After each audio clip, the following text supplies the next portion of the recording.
అందరికీ నమస్కారం. మట్టి వినాయకుడి ద్వారా పర్యావరణాన్ని ఎలా రక్షించాలో ఈ సంభాషణ ద్వారా తెలుసుకోండి.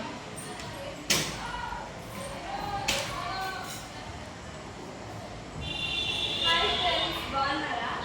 బాగున్నా. రేపటి ప్రత్యేకత ఏమిటో మీకు తెలుసా?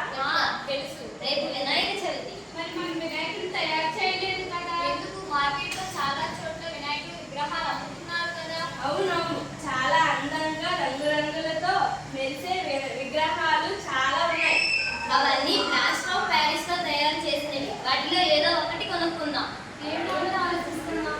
మీకు తెలుసా, ఈ విగ్రహాలు నీటిలో అంత వేగంగా కరగవు కదా?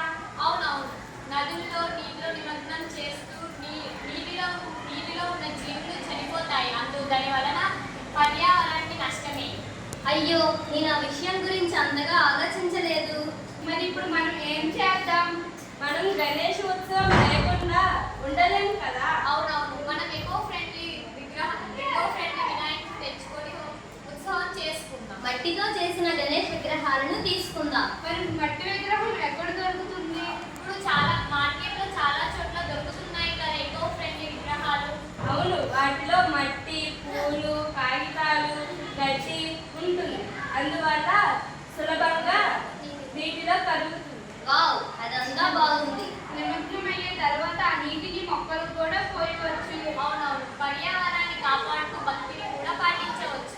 పండగ సందడే కాకుండా పర్యావరణ హితం కూడా ఉంటుంది. ఇకపై మనమందరం ఎకో ఫ్రెండ్లీ ఉత్సవం చేసుకుందాం. మట్టి